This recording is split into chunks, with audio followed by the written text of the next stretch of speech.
বাংলাদেশের সীমান্তের কাছে এক পুরনো গ্রাম। গ্রামের পাশে ছিল এক পরিত্যক্ত শ্মশান ঘাট।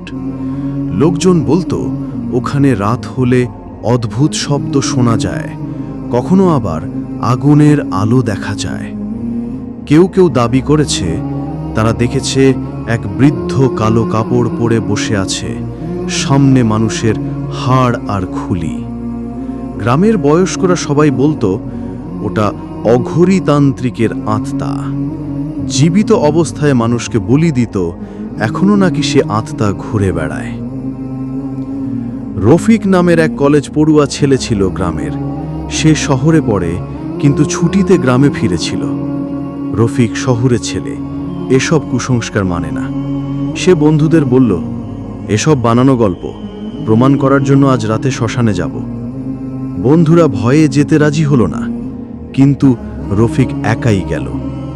রাত তখন প্রায় 1টা বাজে।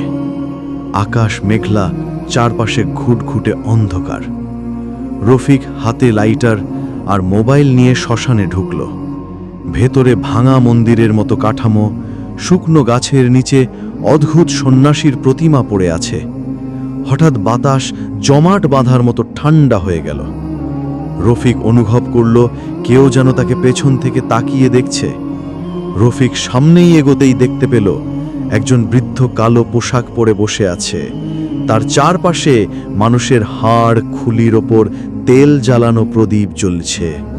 লোকটি মন্ত্র পড়ছে গম্ভীর কণ্ঠে। রফিক ভয়ে স্থির হয়ে দাঁড়িয়ে গেল। বৃদ্ধ মাথা তুলল, চোখ জ্বলছে আগুনের মতো। সে বলল, তুই সাহস করে এসেছিস, জানিস আমি কে? রফিক কাঁপা গলায় বলল, না। বৃদ্ধ হাসল,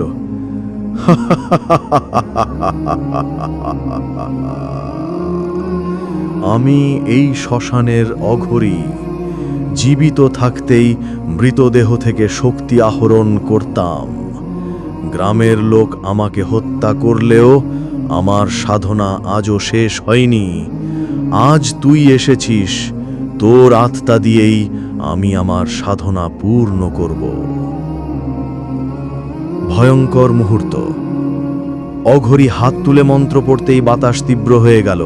শুকনো পাতা উঠতে লাগলো, ভাঙা কবর ফেটে হাড় গোড় বের হতে লাগলো। প্রদীপের আগুন হঠাৎ নীল হয়ে জ্বলে উঠল। রফিকের শরীর যেন শক্ত হয়ে গেল, সে নড়তে পারছে না। অঘোরী ধীরে ধীরে এগিয়ে এলো, হাতে হাড়ের দণ্ড। ঠিক তখনই দূরের মসজিদ থেকে ফজরের আজান ভেসে এলো। অঘোরী চিৎকার করে উঠল, না, এই শব্দ আমার সাধনা ভেঙে দিচ্ছে। আগুন নিভে গেল, হাড়গুলো আবার মাটিতে পড়ে গেল। অঘোরীর শরীর ধীরে ধীরে ভেঙে গুঁড়ো হয়ে মাটিতে মিশে গেল।